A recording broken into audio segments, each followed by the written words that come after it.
Hi guys, welcome to episode 6 of Barbells and Black Belts. Today my guest will be my friend Todd Williams from Monroe Jiu-Jitsu. Todd is a 2-time Olympian and he's also a Brazilian Jiu-Jitsu black belt. And today our topic was going to be bullying. Our episode is entitled Standing Strong, Teaching Kids to Confront Bullying.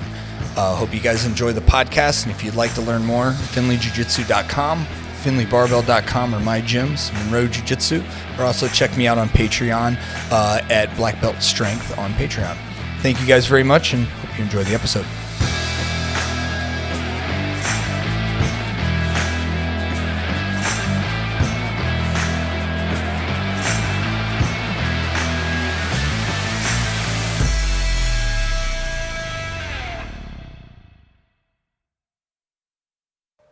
Hi guys, welcome to episode 6 of Barbells and Black Belts. I am here again with my friend Todd Williams. We are in Monroe, Michigan, and today our topic that we're going to be talking about is bullying.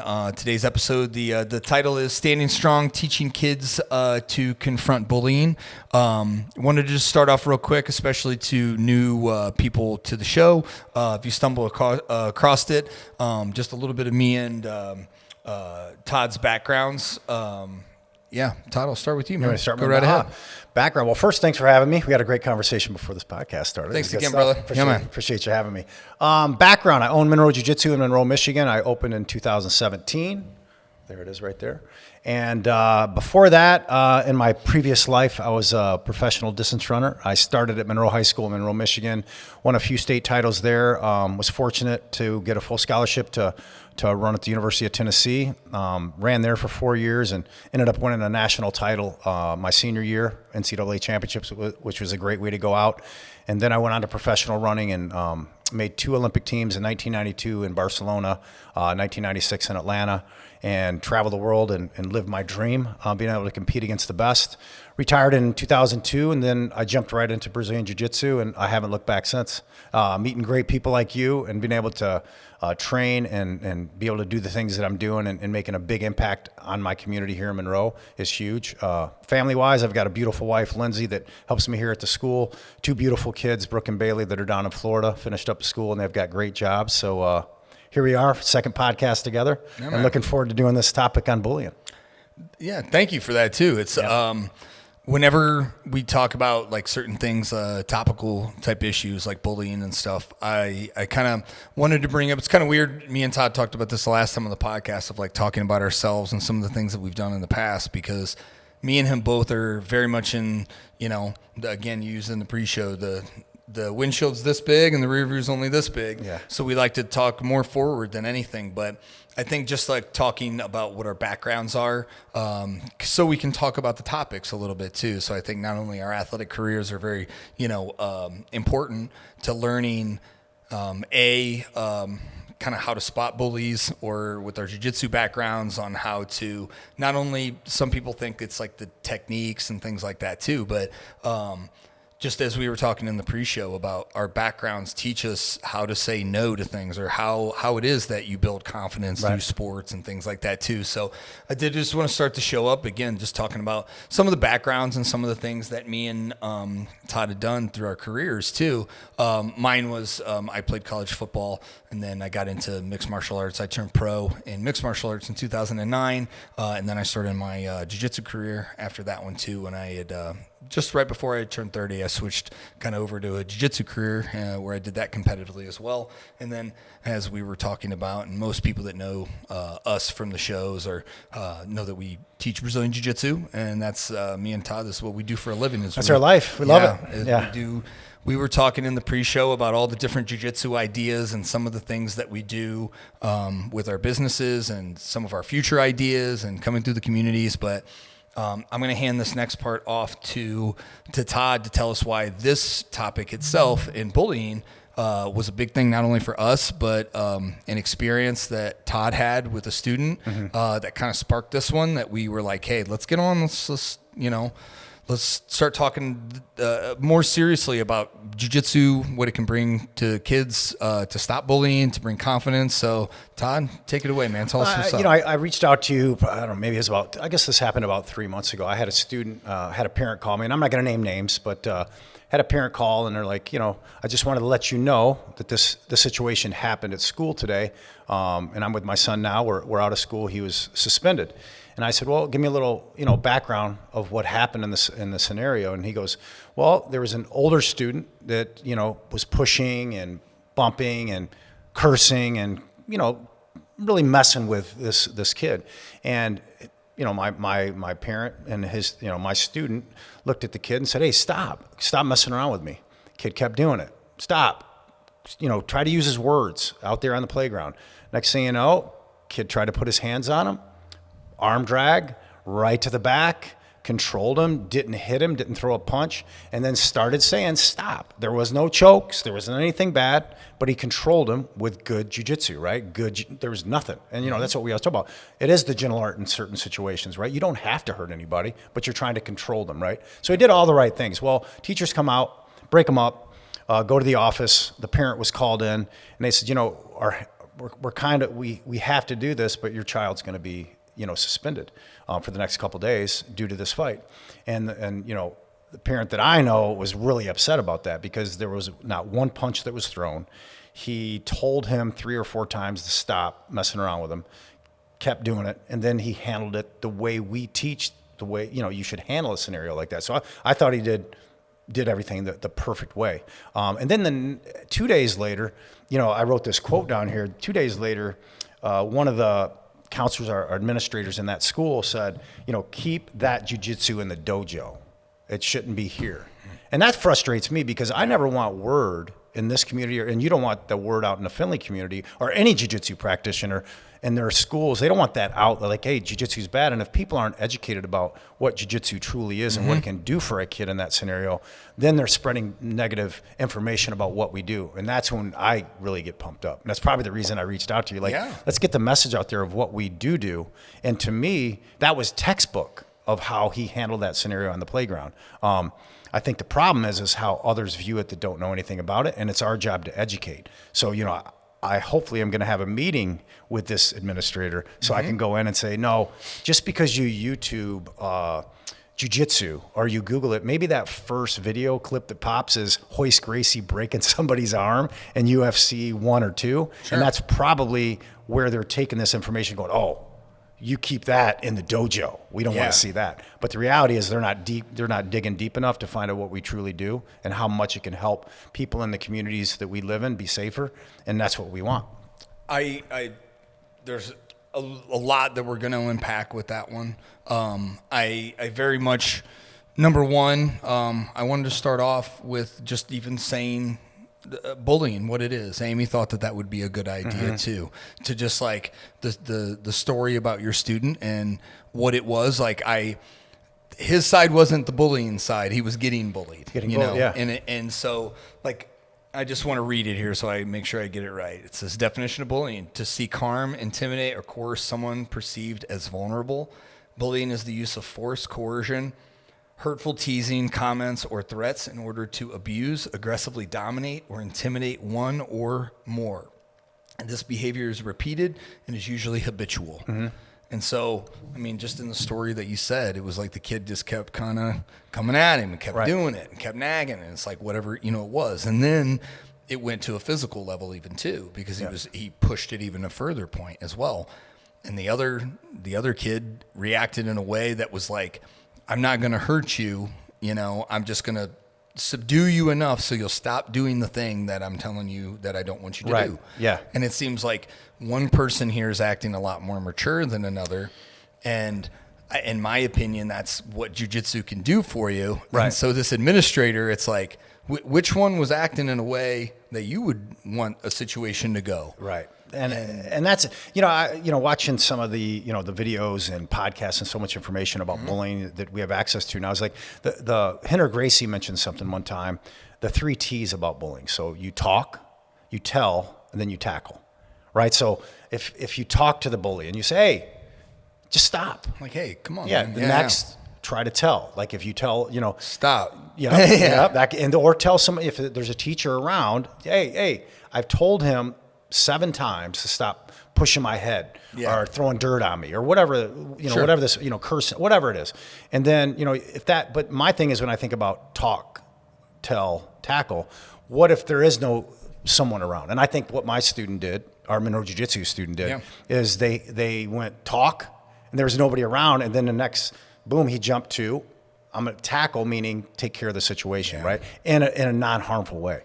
And so I just don't see why people are being, and we've heard more than just this scenario. It's probably happening all the time where people get suspended or they get, booted from school for sticking up for themselves. And that's one part. If they're truly sticking up for themselves, it's not like, hey, they wanted to, get in a fight. Sure. But if they're truly sticking up for themselves, that's where I think certain things need to change, because it just doesn't make any sense. When you were saying the 3 T's too, is tell, also like go tell someone. Yes, that's what I mean. So talk, like if you're coming up, hey, and then tell would me going to tell the teacher or who, say, hey, this is going on. Sure. And then the next step is, hey, boom.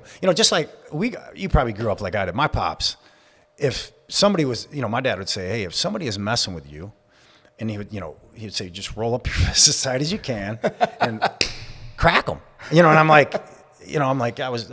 But reality, I was a country kid too, so that was kind of how it was. And I'm not giving that. That's right. Yeah. I'm not giving that advice. Sure. But when you stick up for yourself, you have to have the confidence to look at someone and say, just stop. But it does take somebody behind you that's helping you, encouraging you, showing you how. Because once you start being bullied, I see it in some of the classes that I have with my kids' classes, is they're already so down in this hole from being pushed around at school. It's really hard to kind of bring them back up through teaching. It can happen, but it takes a while for them to go, I can look at somebody and say, stop. That's a great point. I will get into that one a little bit too, because that's my whole thing too, what you just said, like telling someone to stop. Right? Statistically speaking, I just looked up a couple of stats on bullying and how prevalent it is too. A few studies that we looked at, upwards of 25% of kids actually report bullying of some kind. They usually say that it happens, number one, in a classroom, in hallways, and then at home too. Yeah. And that home also comprises parents being bullied by siblings or being bullied online too, which obviously in today's age is pretty prevalent as well. Different kinds of bullying. There's obviously physical bullying, verbal bullying, cyberbullying. That's kind of also a verbal type thing as well there. But how different things have evolved over the years, which it's kind of funny. Like things have evolved over the years, but they haven't, because 13-year-olds are still 13-year-olds, right. Some of the things that we see, like when we were kids, like Todd was a generation before me, and Tatum's a couple of generations, my daughter, below me, but I bet we have the same stories, you know what I mean? Same kids saying the same dumb things, right. And trying to marginalize one group of people or trying to make fun of someone because they don't wear something that's, right.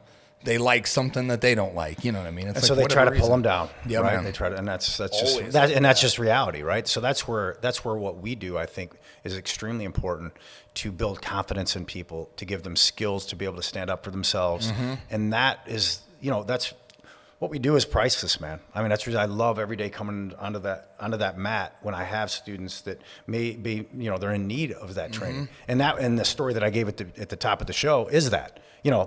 Because I feel like this student needed that, and the parent was like, my son needs this. And then next thing you know, a year or so of training, now he's doing an arm drag, back take, telling him to stop, super confident. I don't know if he would have did that a year and a half to 2 years ago. I think I don't think so. I mean, it's hard. We don't have an example of that one, but I mean, it just sounds like that's instruction that you would, from another instructor. Like, I'm sure if we sit here and had a conversation, we had Dion or whoever else, they'd be like, yep, that's what we want our kids to do. If someone wants to put hands on them, Dion probably pull guard or something like that. Yeah, he'd pull guard, go for a try. Or that sweep, the Dion sweep. Right. Same, But they can still handle a situation, and what Todd had alluded to earlier, the gentle art. That's a nickname that a lot of people might not know about jiu-jitsu, and they say that like we joke because you get your ass whooped in jiu-jitsu pretty easy. And you get beat up pretty bad with it. But it's like you could take control of a situation without having to like punch someone's face, you know. You could almost gently, well, as in your case of your kid, sounded like no one got hurt at all. Like maybe scratches if they fell on the ground or something like that. Yeah, but by the cinder on the playground, playground, right. Exactly.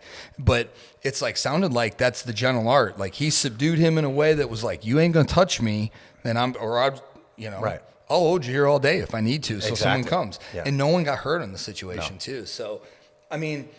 The next thing that I had written down in my notes too is not only how bullying has evolved, but to your point, that kids should be more equipped for life in general with something like what we believe in jiu-jitsu, where because of the amount of bullying that we're seeing nowadays, I have increase of exposure. That's like the number one thing I have on here, where kids are putting themselves onto social media. Oh yeah. And it's a very common trope that we hear with, like, I think all three of us in here, God, I'm glad I didn't have social media when I was a kid. God, you know, like I'd have done so much dumb crap, things like that. But kids are living that life now where they are putting, a video of this and on it's there. easier for them to bully behind that screen. Correct. Easy for them to, because face to face, there's bullying, but it's definitely now a click, and you're going to ruin somebody's life by a couple clicks. Here's a stat to back that up too. Not like I don't think we all agree on that one, but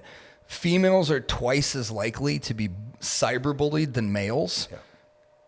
That's to me saying that they put a picture of themselves on there and someone has something to say about it. Yeah. And so I don't know the posting rates amongst males to females on there too, but to your point, they're anonymous. They can come up with a burner account or fake something, name, fake account. Yep. Or even the ones that don't. Some people, they just don't realize that they're coming off in a way like that. Or if they say certain things, it's it's loaded. It doesn't need to be like you're ugly, Yeah. It could be loaded with a lot of passive aggressiveness or like the way they do it that wants to marginalize that person. There's a lot of levels to bullying, but the point being, it's like our kids, like they need to be more equipped to deal with these certain things too. If you were saying, hey, you got to have these skills, you got to, read, you got to know math, you got to know this. And it's like, well, you should have a little bit of self-esteem and self-confidence. There should be a class in school to help the kids. There should be. Me and Amy were kind of talking about that. And, I'm trying my best here in Monroe in the public schools to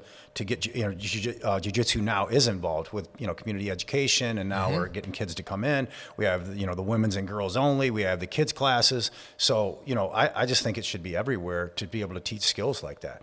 And touching that too, like I grew up as a kid in the 70s, right? I think you were probably late 80s. 84 is when I was born. Okay, so you're as a kid, you were basically 90s as a kid.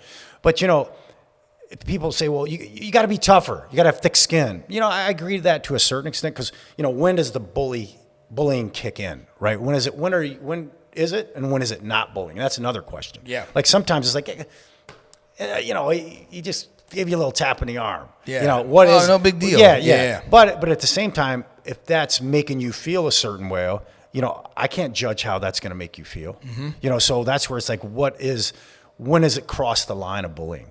I definitely, when somebody puts their hands on you when they shouldn't, when they're on social media and it's tearing you down, that becomes an issue. I mean, it's sad to say, but we recently, we've seen suicides recently in the area, and maybe that person thinks it's funny for a split, but they don't know how it's affecting that person. Next thing you know, 15-year-olds commit suicide, or 35-year-olds committing. It's that's where words are powerful, and that's where people need to realize that. And then physically, what we do is training for people to stick up for themselves, to have that confidence to say, you know what, those words don't bother me.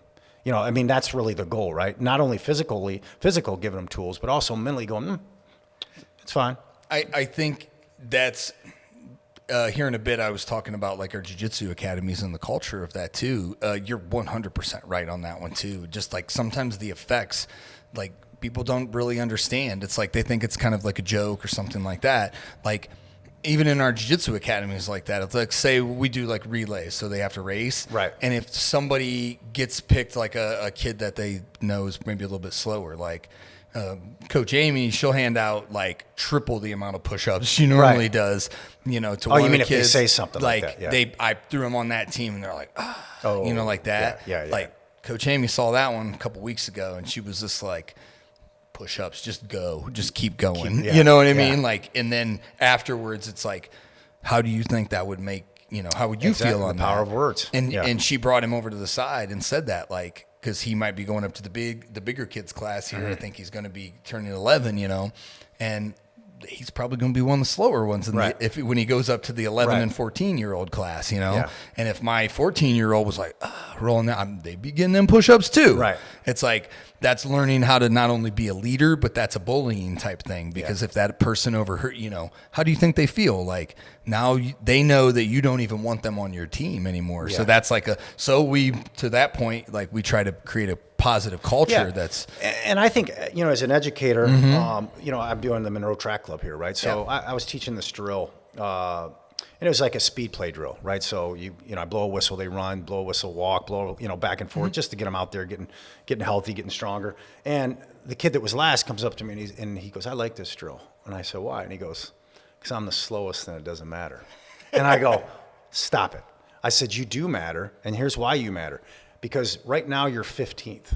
I said, if you continue to push and you're pushing the person that's in 14th and you're working really hard, they're going to notice that you're going for 14th and you're going for 13th. So I said, I don't want to hear again that you're the slowest and you like being the slowest and it's okay. No, you start building that confidence. And I think it's all of us as educators, I'm doing it, you're doing it from that young age. Now that kid, you would have thought the rest of that practice, and then he ended up being captain of the day because I do captains for each practice we have. You would have thought he hit $1 billion lotto. Like the rest of the practice, he was like trying to get to the next person and try. But if I would have said, "Yeah, you are the slowest," and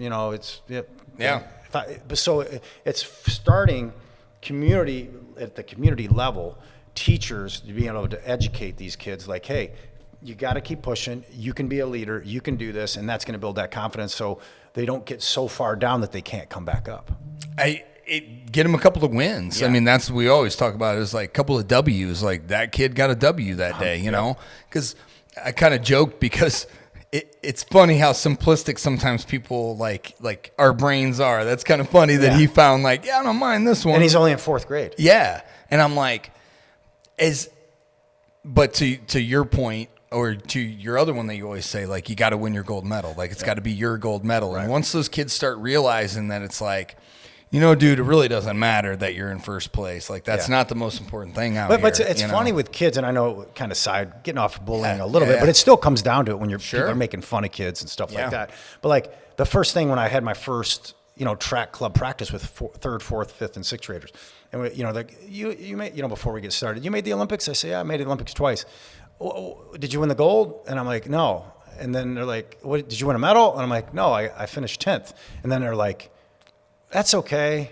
Like they're and I'm like, no, it's okay. And then that's where the talk came in, like, what's your gold medal? Like, all of us wake up every day and was like, how can we maximize our abilities to get everything we possibly can out of our abilities? And that should be our gold medal. So when I finished 10th in 1992, that was the absolute best that I could do. And so when I can bring that lesson to one of my students on the mat or out on the cross-country course or on the track, when somebody's finishing 15th, I'm like, your gold medal now is 14th. Your gold medal now is 13th.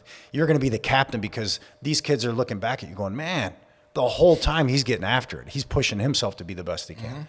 And that to me is the priceless lessons that we can give the youth of today, instead of just saying, oh, you're the slowest. And then knowing that those other kids are looking back going, well, I'm not going to say anything bad to him because he's given all his effort he can possibly give. Exactly. And I will call out the kid that's 6th, not trying to get, or the kid that's 1st. If they're just kind of, just getting away with it being 1st, I'll still say, hey, you know what Billy's doing back in the back there? He's giving it everything. He's the captain right now. I don't see you doing that. So that way it reverses this, like, oh, he sucks. He's back there. They're like, oh. I think without me even going into the topic, I think you pretty much answered it though, because it was. It says on the note, Todd shares how martial arts can build resilience. Yeah. And that's one of the things that not only to like criticism and things, because when we're talking about in a bullying sense too, it's having confidence and having self-esteem and things. Like, if someone were to objectively point out that kid was the 15th runner on there, because those are actual times, and that's an objective thing. Right. That doesn't say anything about him subjectively, And so once kids start like realizing that, it's like, well, yeah, but like I'm gonna run faster tomorrow. Right. You know what I mean? I'm going to And show it's up on time. Yeah, I'm gonna show up on time. I'm going to lead Okay. calisthenics. Yeah, you know what I mean? It's like someone saying like, well, you're a white belt. It's like, well, yeah, because that's what it is. It's Right. like that is what it is, and it's like, and that's okay. And I'm saying that too. And Coach Todd's like, yeah, but do you want to always be that? Right. And it's like, you should go train. That's what I'm saying. And so these kids, they build up that resilience to even criticism, I think. In jiu-jitsu, the general talked about it in my last podcast too, where you just, you become okay with failure as well. Like, so if someone wants to be like, you're a failure, and it's like, no, not really. No. I mean, I failed at something, but I just try again, you know? And it's I always say, and the it's definition so much harder to tear down someone. The definition of failure, right? My thing is somebody called you a failure or me a failure. I just say, what's your definition of failure? Like, failed at what? Like, I look at people that keep trying and they keep getting after it, and they wake up every day and they do everything they can possibly do. Yeah, they might not get everything they want, but the person that's on the sideline that's calling you a failure, they better look in the mirror and put that word on them. Yeah. Because they're wasting their life by not doing the things that they should be doing to be the best they can be.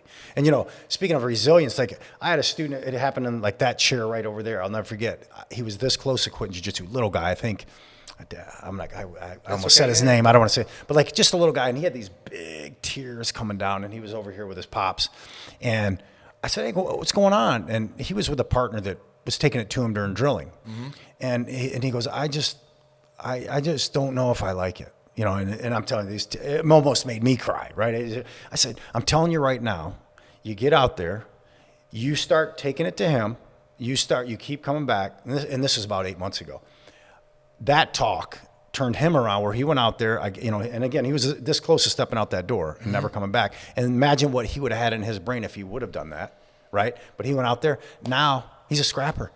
He's got confidence. He wants to do, like I pick the person that cheers for the day. Like they'll come to the middle of the group and I'll say, well, hard work. And every time he gets in the middle and he's a little guy, he's got these big eyes, and he'll get in there and be like, hard. And everybody goes, work. So, and if you would have told me 6 months ago, he would have been the guy. The hype guy. Oh no. But resilience, right? Amy, we need a hype guy. Yeah. Like that's pretty awesome. Yeah. But again, I'll keep coming back to it. It takes, from just you giving him like a little bit of like, come on, man, you're, like you'll be okay. Like, give him a pep talk. Or like Amy doing it at class, right?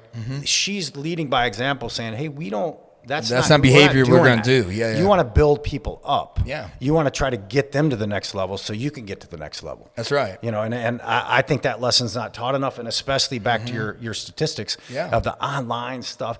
If you can't see anything nice, just keep your mouth shut. It's pretty simple, but for some reason, the clicks a lot of times too are, hey, did you see that person put that on there? Yeah. That's what I mean. Why is the mind of a lot of people clicked into seeing the bullying stuff? Like they're going to click into the bully situation better than me walking an old lady across the street. That view is going to be about 15 people, but the bullying situation is going to be about 50 million. Oh, it's like in some of even my classes in business school, they would talk about like the effect of controversy compared to the effect of like kindness. And so acts of kindness are like much less clicked on compared to like car accident, something like that. Like the controversial thing is the thing that like, oh, what's going on? You know what I mean? That people want to know about a little bit. It's not that they don't want to know about the kindness factor too. So that's why, to the point of you saying like they're watching the bullying too, which is another form of it, by the way. I've taught my daughter the same. Right? The standby effect. I taught my daughter the same thing. It's like you might as well be bullying that person too. If you're just sitting there and there's three of you guys and they're picking on one person, like either go away, tell the person to come with me, let's go away, or say something. Talk back to the teacher, at least those are layers of like. If you don't want to be around it, at least you're saying, I don't want to be a part of this. Right. Okay, that's at least the other person at least saw that. And get rid of too. that. I think at that age too is like the pile-on effect. Like they think they're in the cool club, so they really don't want to say it, but it's the pile-on. Or it ain't them. It ain't them getting picked on. Right. Yeah, so. and that's when you can really break it down. And again, some of the things we do here is, if I hear any of that, just like Amy did, is I'll stop class, I'll circle everybody up, big circle, and I'll pull a couple examples, and I'll say, show me an outside trip, and they'll try, and I don't move. And then I say, what if everybody laughed because you can't get the outside trip. I mean, how would that make you feel? You know, and I don't pull out the person exactly who was doing the bad talking, but Make a point. But he knows that I'm talking about him. Yeah. So he's like, that was me that was doing that. So that's another way to kind of give examples that what I try to do is say, and then again, say something nice. Say, you know why you're not getting the outside trip? Because now I'm trying to help you instead of just putting a hammer on you, saying why you can't do it. You know, and we've had a couple of times the same way as like always our push-ups is the punishment, and so if you go the wrong way in a relay, let's say it said blue cone and you went purple cone or whatever, you know, if you do that, then 10 push-ups or whatever. So we make it, that's a habit that we don't do either, you know, like we do not break people down like that. We do not have so we try to make it as in like same way. You did something wrong. And we're not only going to you're going to be punished, but we're also going to, you know, we're going to say something about it as well. And the same kind of thing. Maybe you talk to them on the side. I don't need to publicly shame no, because you know then that I mean? becomes like, because that's a thing too. Yeah, exactly. So let me ask you this, going back to the beginning of like the scenario with Monroe Jiu-Jitsu student in the playground. What would be your solution if you were an administrator or had ability to change? What would you do with bullies in that scenario or different scenarios in the schools? I mean, number one, I was telling this to Chris on our drive up here as well. One of my biggest thoughts to it is not to have a mindset of always excluding bad kids too. Right. So, because I feel like that's more of a us versus them kind of separation, where now I'm teaching my kid to just stay away from those kids or whatever else. So I think there needs to be something where it is an all ships kind of rise kind of thing. So number one, having an administrator with an attitude of, you know, keep that jiu-jitsu in the dojo. I mean, I get triggered by dojo first, but that's, you know. Hey, now let me tell you, the parent that I talked to this morning, it's not a dojo, that trains the scenario, he goes, that bothered him the most because you know who I'm talking about. He's oh my gosh. So I guess my first thing is to like educate the administrators, and I would very much like to see a thing where they have bullies where at least introduce them to us, at least give them an opportunity to be like, hey, if we have a kid that's this kind of, we're seeing these habitual like bullying type things, get them some help a little bit too, because there's usually an underlying cause to that as well. And sometimes it's nothing that, you know, an 8 or a 9-year-old can do about it. So, it's like if you build confidence in kids, that's when they're usually not going to bully other kids. Yeah. So I'm like, that kid needs jiu-jitsu. I'm going to give a shout out to my sister-in-law, Erin. One thing she said to me years ago, we were talking about maybe not bullying, but just people that make not good decisions, right? And what happens with a youngster in school when they make maybe throw a rock and hit a guy in the head, right? What do the teachers yell at them? What's wrong with you? Well, is it what's wrong with you or what's happened to you for you to make that decision? Because we don't know if they're getting at the house or wherever. So to your point, you know, you can't just say, hey, you bullied, 2-week suspension, out of here, because they might be going right back into an environment where they're going to continue. And they could go into a my dad wife sauced up, cracking him, smacking him in the head, saying he's an idiot, pushing him down, go to bed. There's no positive at all. There's no encouragement at all. And that kid's going to go 2 weeks in that. Whereas like you said, if there was some type of side classroom when they come to school, instead of going home for 2 weeks or a week or whatever it is, they're being educated on, and we're finding out, getting to the core of why that person's making those decisions.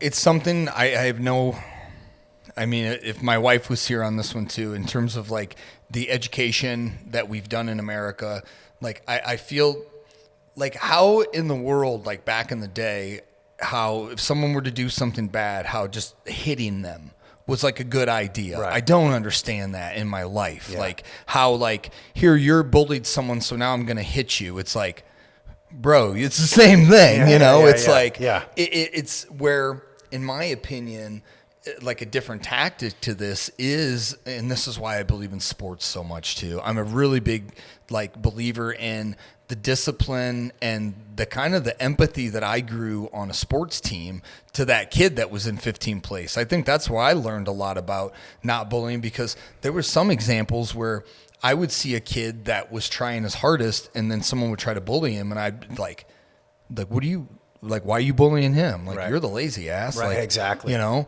you're the guy that's supposed to be in sixth, but you're really in ninth. And that's what you we're know? saying. The person that's in first, sometimes they're not. Yeah. And that's exactly what you're saying. Like, yeah. the way I saw it, like, when I was, like, in high school and stuff, was that I was really when I went to college, and probably the same thing for you too, because we were both like standout athletes at our high school. Like I was, 5-time All-State, and then I go to college, and it's like, oh, you're All-State, and you're All-State, and you're All-State. Right. You see what I mean? And it's like it's a group you of- start to learn, like, man, I'm just a little dude, and I got to really work for it now because I'm not that number one anymore. No. So it's like, so when you see things like that, you really start to appreciate, like, not the level of where they were, but the pushing and the drive to be at the higher level than that. And so that's like the characteristic that would stand out to me. Yeah.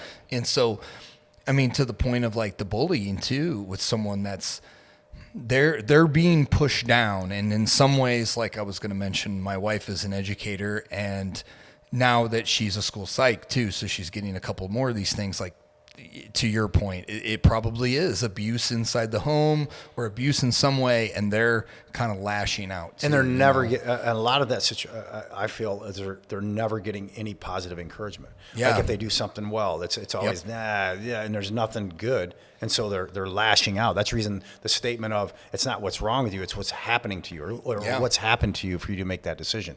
But again, I don't know, is there funding for it in local levels where, if somebody does bully and they get suspended, where they can come in and they can go to a classroom for 3 days where they just don't sit there? Because a lot of suspensions they sit at, like here, like Breakfast Club. Remember? Yeah. Actually, And there's you remember nothing. Breakfast Club? Yes. It's nothing productive that's being coming out of that too. Nothing. It's like, Except it's in their head going, I'm a bully, I'm mean. Yeah. And then it just keeps going, and then they're like, I have nothing to go out of this classroom for. You know what I mean? And that's what I think. And then it just becomes that cycle. This feels to me like, I think this is where I'm a little bit like, I don't know, maybe a little bit more sensitive to this topic as well, where I was a kid with ADHD, and I was lucky enough to have a couple of teachers that knew that I just wasn't little crazy ADHD kid. Right. It's like I was they put me in a lot of gifted classes and stuff. So they gave me harder stuff to do because they figured out that it's like I was pretty smart, but I got distracted. Give him something else to do, and this little guy will go, And so I was lucky enough to have that, to where they figured out that I wasn't a bad kid.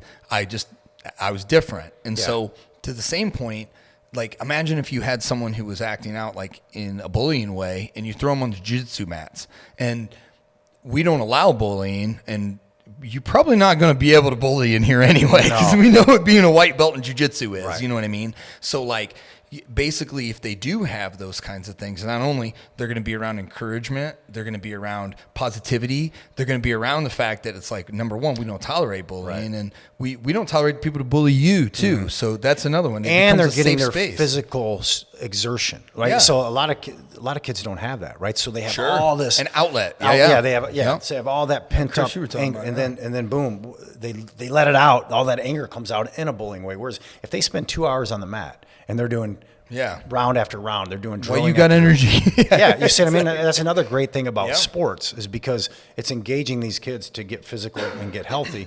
And to me, if I talk to that administrator, the one that says keep that jiu-jitsu out of the dojo, first I'm going to tell them what I thought about that statement. But then the second thing is I'm going to say, at a local level, I would love for anybody that gets bullied, I'll give them a month over here at Monroe Jiu-Jitsu. Send them over here. I feel like as you were talking, you were asking me my ideas. That was, me and Amy were kind of talking about this, where that is something that I'd like to propose in the future, of like, why can't they have certain workshops, or at least at a minimum, a certain partnership with certain like administrators, to be like, that is an outlet, to where if you have kids in the Monroe area, Coach Todd's saying, well, bring them to me and I'll give them a chance. You know how my mind's always thinking is like, anti-bullying program powered by Finley Jiu-Jitsu. Yeah, man.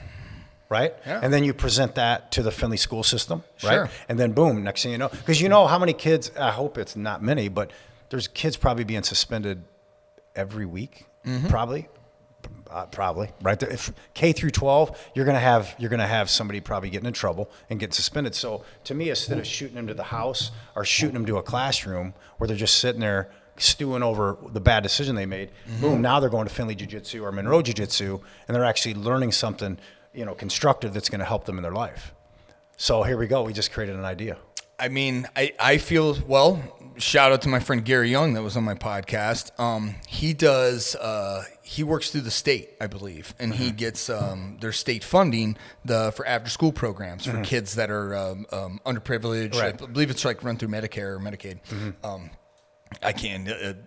Gary can help you out with that one, or the state of Ohio. Yeah. But basically, he gets kids that are underprivileged and stuff. They come out to the gym. He does, I believe they do 45 minutes of boxing with them, and then they have to do 45 minutes where they have to sit and do their homework. So they have to basically be like study hall monitors for the second half. And he gets to check their homework, make sure they're progressing. Correct. Yeah. And they basically if they show up, if they do all these classes or whatever, he makes money on this one too, which you should, by the way. We talked about that service. before, your time, your experience, your knowledge, your hard work. You're providing a service for the community too, of kids that were underprivileged to, well, my wife said it last night, they're probably the ones that need it the most too. Not that all kids aren't, but when you have let's say you have a parental unit, you have a mom and a dad, you have grandparents that come and watch your baseball games and stuff like that. Yeah. You do have these structural units that are behind you. Yeah.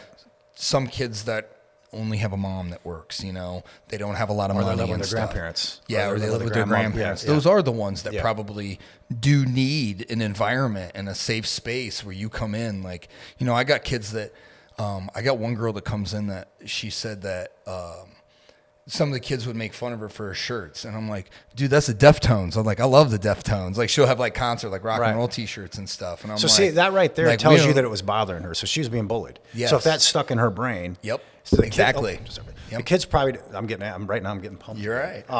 But the kids probably that said that to her probably didn't think anything of it. Yeah. But it's stuck in her brain. Enough to say it to her jiu-jitsu coach. Yeah. And so when she comes into, and it's not even hard because it's she wears Korn, Slipknot, Deftones. I'm like, dude, I listened to their album yesterday. Yeah. Because I like metal and I like that stuff. So I don't think it's weird at all. I think it's cool. So that kid gets to come into a safe space where we don't really care what t-shirt you wear. Make sure it's tight fitting, don't get ripped up under jiu-jitsu gis and stuff.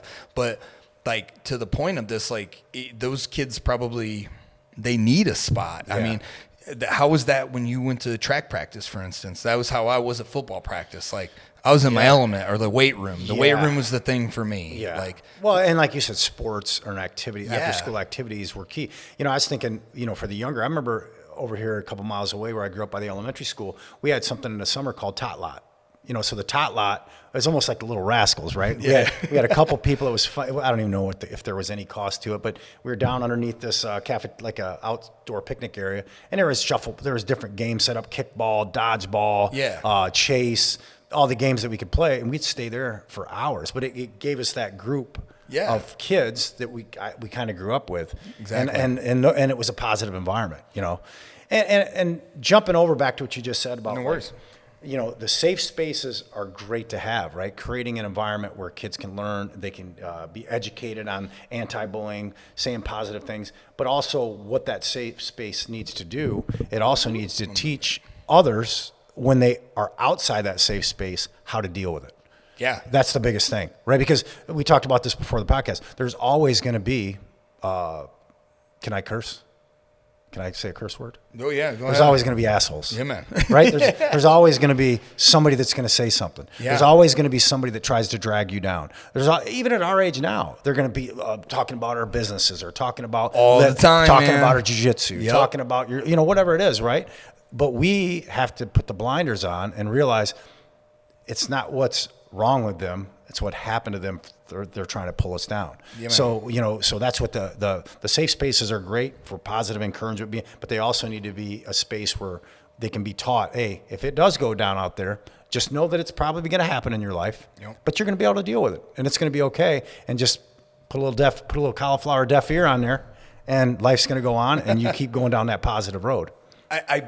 I believe exactly what you're saying. Where kids can come in to the academy and they have an environment that they can at least be who they are, and where we don't really care as long as do your gis washed? Do your fingernails get cut? Right. Are you here to work hard? Right. Like, because we don't really care. We'll protect you in whatever you want to be. Your hair wants to be purple. Like, you can't be that dye that runs out when you sweat and all that kind of stuff. Which happens. That's the only reason we care about purple hair. Yeah. You know what I mean? Right. Like, to the point of like, jiu-jitsu is such a kind of a melting pot of like, you know, like to use like an old Saulo Ribeiro quote on it too. Like he would say, like, once you put the gi on, everyone's kind of the same. Yeah. You know, and there's a student in front of me that wants to learn. And I think once they figure that out, like to the point of like your one kid where he kind of had to settle in a little bit. And once he felt comfortable and then they kind of, you know, once they shoot up, when they feel like you trust,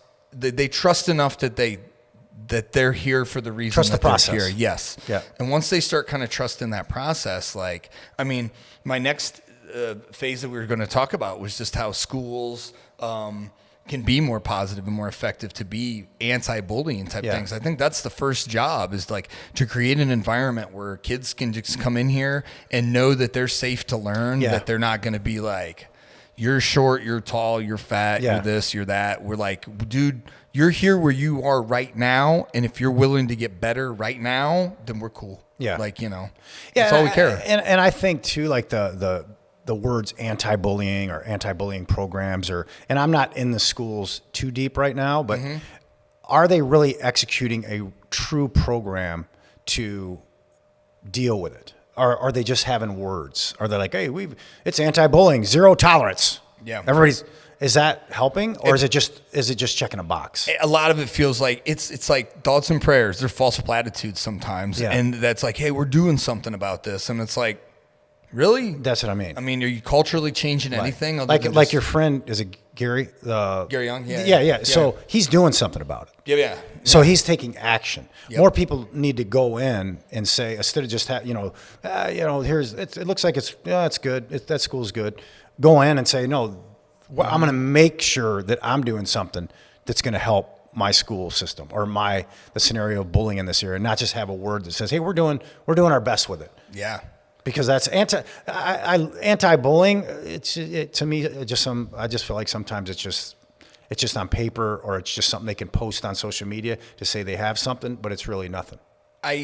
I think, number one, what I would like to do, and just from this conversation, this is why I told some of my friends about just doing this podcast too. It's like, one, we're trying to promote jiu-jitsu, and we're trying to promote, like, sure, would it be great if we got a bunch of kids in our class and stuff too? Yeah, sure. But we're trying to, overall, like, I mean, just going back to that statement you have written on top of that paper, like, keep that in the dojo, like, having my podcast and having these conversations, like, it tells you like how much, like, getting just the word out on what jiu-jitsu is in general is such an important thing too, because it's like, you know, I made the joke driving up here with Chris about, I mean, if you're going to simplify it to just like, oh, it's a bunch of like moves and stuff that you're going to do, and those moves can be used to fighting. Yeah, exactly. It's like, well, I guess cut out baseball because you use that as a weapon. Right. We're just teaching them how to swing it harder, by golly. Right. It's like, it's such a trivial thing to minimize it to that when you talk about the fact that, I mean, I've never, to my knowledge,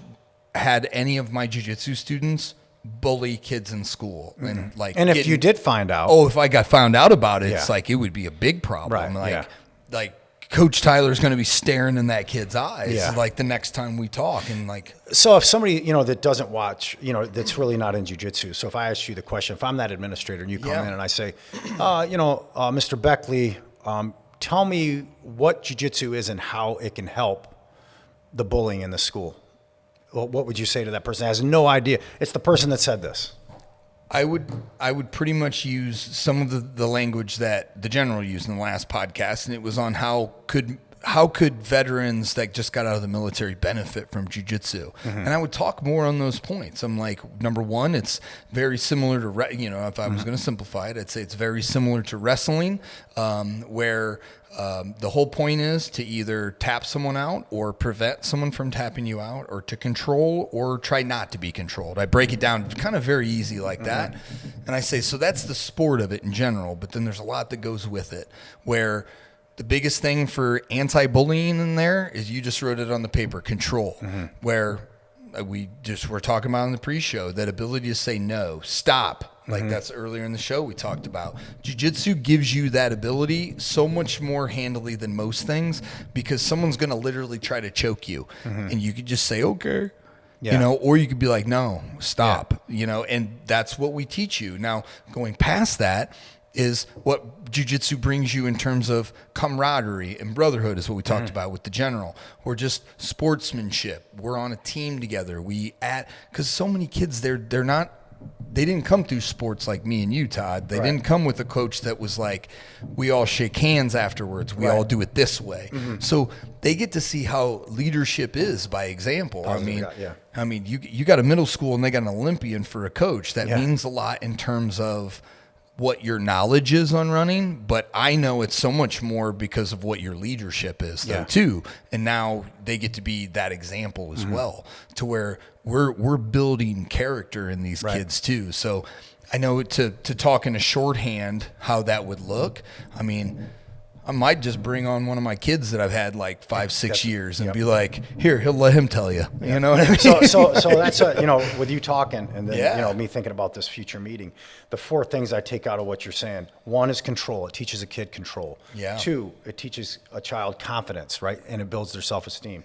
3, positive guidance, which is huge, right? It's going to teach them, you know, if they are bullying, it's going to kind of put that in reverse and halt that. And then 4, give examples of real life scenarios of how a child like over here that changed his life due to the fact that he came in 3 or 4 days a week and was learning jiu-jitsu. It's not over here breaking arms, choking people out, I mean, punching people and kicking them in the head. We teach control right away because we're like, dude, you want someone yanking on your arm like that, right? Yeah. It's like, and you even add a positive peer group that they can hang out with, you know, because some of these kids that have the bullies, they don't have anyone. Right? So they've isolated themselves. So they get into a situation here. Now they've got friends. Now they have a group that's acting a certain way. And we said this on the podcast that I was on last time. You are who you hang out with. You start hanging out with people that are making smarter decisions. Not all perfect, but doing the things they need to do to get better, to go from 15th to 14th. Yeah. And that's what, to me, that's what jiu-jitsu is. It's not about, you know, winning them, you know, medals would be great if they end up competing, but the main thing is that control, confidence, positive guidance, real life examples, and it's not violence and hurting someone. Yeah. And and how it can assist that. If that person that said keep that jiu-jitsu in the dojo doesn't see this, then they've got issues. They just had they're blind. They're just blind to something that can help that school. And if that happens, maybe there are certain people out there that just, they think their way is the only way, but all we can do is try to get in there and show what it really does do and try to help people. It's very much why I've tried to separate, well, as being a professional fighter, the whole like moniker of human cockfighting and stuff. That was the John McCain thing back in the 90s. Oh yeah. So like separating it from that too, which I feel like they've kind of done a bad job about that these days. Like it's kind of turned into that spectacle a little bit more, but I think jiu-jitsu is very distant from that. Yeah. And I think especially in the gi too, I feel like, you know, the communities and the cultures, especially around the gi, and this is no knock to the no gi people, and not saying that every, you know, I'm not lumping them in, but the Daisy Fresh people are one state over from me. You know what I'm saying? These younger kids that are, you know, in a culture that is kind of more pushed towards, you know, being up there. Our kids' class is a little bit different vibe when it comes to something like that. So I feel like that's not even a fair comparison. Like you said, if they get online and they see how things are. Right. If you see like how the culture is amongst, I mean, most all of the coaches that I know, when we sit around and have conversations, like we're not like, hey, when are we going to get the next world champion or something like that? It's more like, you know, hey, this kid got to this belt, which it's not about getting the belt. It's the fact that you have a kid that's now done 5 years of jiu-jitsu, 6 years, because we believe in what it can do for you. And so we talk about like, man, that's really cool, you know? And some of them don't compete at all. Like some of the higher ranked kids, but they've been in your program and they show up and the changes that you've seen in them and just some of the confidence that it's built. And you see them just develop into just little adults and stuff, you know?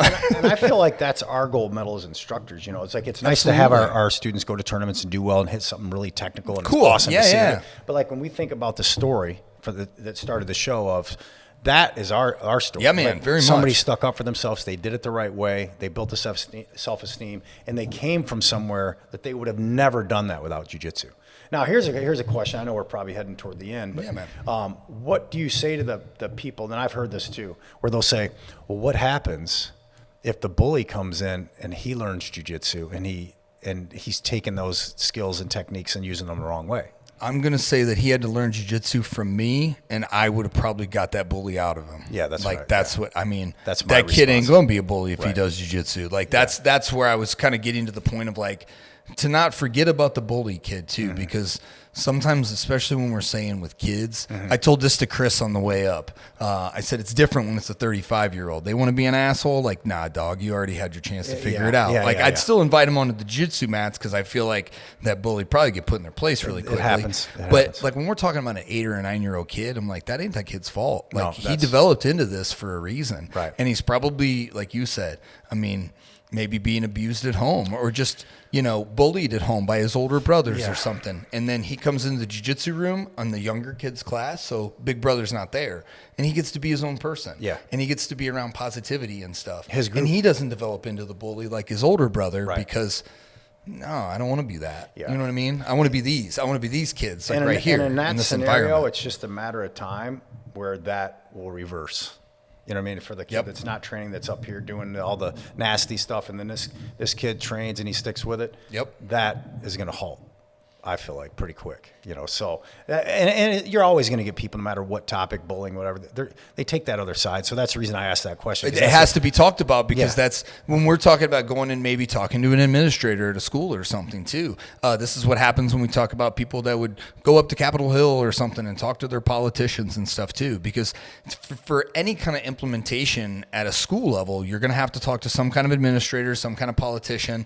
I joke sometimes with my wife that I'm sometimes a bad example because I get fired up about stuff and I get like a little bit mean to get my point across. You get pumped up. That's good though. Well, You got passion. When it gets talking about kids and stuff, because like I was bullied when I was a kid really bad by like my relatives even too, And so when I grew up, like sports was the big thing for me to really see a different side of things and not want to be that. Yeah. So when I talk about teaching the next generation of kids, I'm like, I get fired up about it. I get it. It's funny when you somehow say to that, put it in a package for when me. we talk about bullying, is you remember when you was a kid. My brother was 4 years older, and I won't say the name again, but he had a friend that he would just beat me up a lot, like punch me hard, dunk me under the water, hold me under the water, because we had a pool at our house. Sure. And I never forgot that, right? So I went away and I was gone from 87 until 2017, and I was out at the golf course one day. And I happened to see this guy. Now I could have made the decision, to make a bad decision, right? Sure. I could, but I just, I kind of went up and I gave him a little shove on the shoulder, and he turned around and made eye contact. I said, "Hey, how's it going?" I said, "Hey, I just want to let you know I'm back in town." And I said, "You have a lifetime free membership at Monroe Jiu-Jitsu. Please come in anytime." That is awesome. Oh yeah. And he kind of looked at me like, "Oh." But he never came in. Dang it! I wish he would have. I had a coach from when I was young, and because I was just always into trouble and stuff, and I never liked this guy. And again, I won't mention his name or whatever. And I saw him, and this was after I'd already turned pro in fighting. I won a couple Master World titles at Jiu-Jitsu, and I think I was in the paper or something. And I saw him because it was like, old Sycamore kid from Mohawk. That's where he saw it. And he saw me out, and he was like, I never really thought you'd amount to nothing when you were a kid or something. He said that to me. I was like 38 at the time or something. And I go, why would you think that about a kid? Yeah. Like I straight up looked him in the eye. I was like, why would you think that about a kid? He was like, why? You got in trouble and stuff. And I'm like, cool. I didn't know what to say to him because that's what the guy said. He said, I never thought you'd amount to nothing as a kid. I'm like, guy already made up his mind about me, by God. And the stories go out like it's your, me, you, and then like at a high level of fighting. How about St. Pierre? St. Pierre's got that great story. I don't know all the details, but he was bullied, and he actually went back and ended up helping that guy because I think. Do you know the story? Where was he home? I don't know if he was having a tough time. Yeah. Like, and then St. Pierre. A guy that used to bully him a lot and stuff too in school. And I guess he had falling on hard times, drugs, something like that. And George like helped him out because he knew him and he ran into him or something. Yeah, in his hometown. I'm not sure how they reconnected or anything, but it just shows the kind of like humbleness of someone like George St. Pierre. Yeah. He's one of the guys that's like the true martial artist too. 100%. That I really think that, I'm not going to say any names, the Hall of Famer person, like these guys that just embody it, like really that's the spirit that you want and not the person who's always going to be chasing, the gold medals and things like that too. Right. Not in the sense of they're not going to work hard or something, but I mean like the thing that matters the most too. Yeah. Because it really isn't. And it's like you see a guy like George St. Pierre that's been to the pinnacle of the sport and he's the one that'll tell you it's like that's the more important lesson was the that building process that got him to that. And in our sport, we're talking jiu-jitsu. It's like, you think about Marcelo Garcia, hardest worker, great leader, one of the greatest leaders, knows the grind every day, loves jiu-jitsu, but the kindest, most giving jiu-jitsu practitioner, especially at the highest level that I've ever met. And that's the dream for all the students, right? He's not saying anything bad. He just trains. If he loses, shakes hands. If he wins, he shakes hands. And that's what I want for all students of jiu-jitsu is to be like Marcelo. You know how the old thing used to be like Mike? Yeah. I'd rather be like Marcelo. We had the joke that was, if Marcelo doesn't like you, then I don't like you either. Because there's a reason. There's something going on there. There's something going on there. But I mean, in general, it's like what we're trying to do. And again, to like go back to like a school administrator or something, like I feel like these words need to be said too, because if we're called fighters, if we're doing martial arts and we're fighting and stuff, then the samurai code needs to be talked about because these are the standards that we're fighting under too. Or anyone that's worth their salt in the martial arts game to where this is a code that you're living by.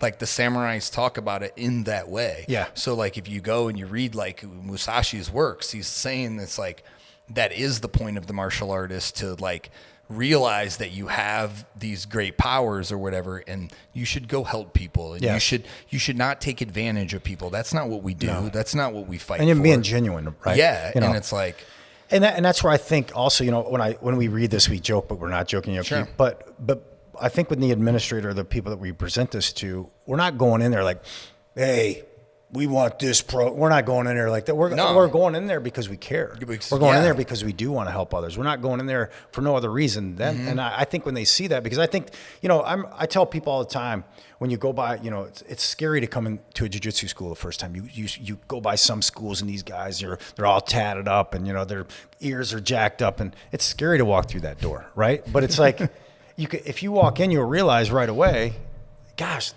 yeah, man. They're trying to help me. They're trying to help others. They're trying to help their community. They're trying to help you get to a better part in your life. This is going to help you have a better life.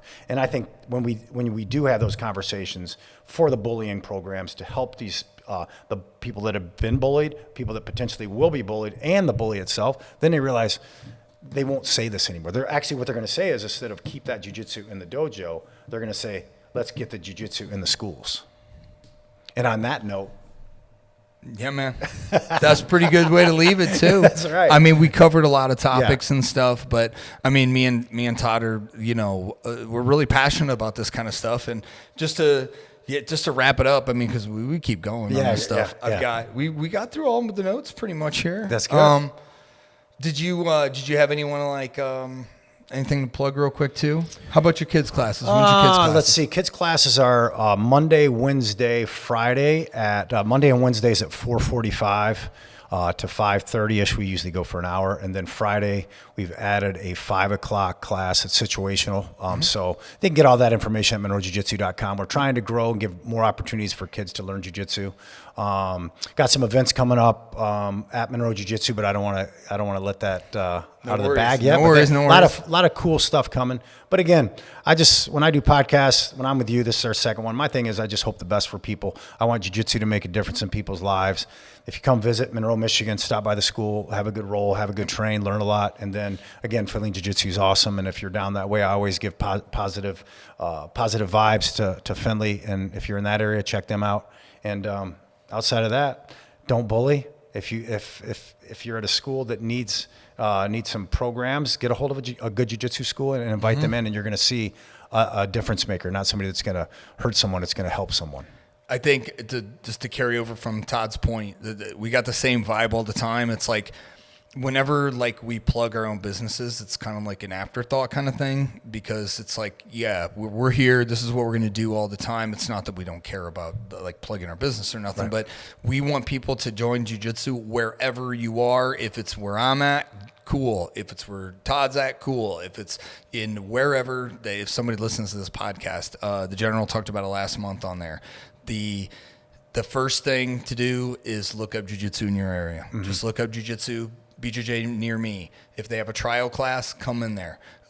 Message them on like Facebook, Instagram. Open the door, because that's sometimes the kind of the meme says the most important belt is a white belt because it's not the leather belt. Right. And it's like, so just getting on the mats is one of the first things. And when some people are thinking, it's like, I've heard so many times, like, I'm this, I'm fat, I'm out of shape. It's like, dude, you're cool. Trust me. Like, or for kids, like they are so much easier to adapt to new things because that's all they know is new things, because they're just exploring the world too. So it is never a bad age to start a kid at jiu-jitsu. Like, I've had parents come in like, well, they're in high school. Is it still, I'm like, lady, I've had a 35-year-old say, why didn't I do jiu-jitsu earlier? It's like there's success stories everywhere. There's never a bad age to do it, because you're going to go into something with zero knowledge and you're going to learn more on the first day than you already knew. Like, and then the next day it's going to get better, and then your mindset will start to change as well too, and it starts to become what we're talking about on there. And those are the things that me and him both believe in, that are the anti-bullying type of mindset. Yes. It's just the mindset of just like, you go in there and you slap bump with your partner and you both have a mindset that you're going to get better. And you're helping each other. And helping each other. It just breeds, to me, it just breeds positivity. And again, we're jiu-jitsu lovers, so we're not going to, I just, every day I wake up, I love jiu-jitsu. I want more and more people to do it. And again, I know they say jiu-jitsu is for everyone, but but we've had tons of students that come in. It may not be for you, but if you don't I want you to find something else that's going to do the same stuff for you. Something. It could be running. It could be weightlifting. It could be tennis. It could be, but get into something positive. Try to make a difference in your community, and hopefully jiu-jitsu is involved with that. But if it's not, try to do something that's helping others. Stay off the social media. Quit being negative. Try to build people up, not tear them down. That's it, man. Thank you guys. Appreciate you, Tyler. Coach Todd up here in Monroe Jiu-Jitsu, monroejiu-jitsu.com, and then also finleyjiu-jitsu.com for me. Finley Barbell as well. Shout out to Finley Barbell and my members that watch as well. I really, really appreciate that aren't in my jiu-jitsu community, but still give me, the feedback to say you guys are watching. I really do appreciate it. I really do appreciate the support and stuff. And any of you guys that send us some messages and everything else too, thank you guys. Again, the whole thing that we were trying to look at today was obviously to push jiu-jitsu. That's always what I'm looking to do as well. Talk to great people, discuss some things that maybe we wouldn't see eye to eye on, or maybe you didn't see it that way sometimes too. I know it sometimes can be a little bit of a controversial thing in terms of like bullying or the angle that you'd like to take. I know nobody wants bullying to happen too, but so I think us like educating from our side on that is really like what I wanted to push with this podcast on how jiu-jitsu can really help, and how you can get involved or how you can get your kid involved as well. So a constructive converation. That's what we had. That's what you got to have instead of some arguments, right? Yeah, exactly. You got to go forward with conversations. You can't just sit there and argue, right? And that's what that's what we've had. It's going to bring more awareness, and that's what I wanted to be on this podcast for, to bring awareness to it and then show how jiu-jitsu can help with it. That's right. Yeah. Thank you guys very much for watching, and we'll see you guys soon. Thank you.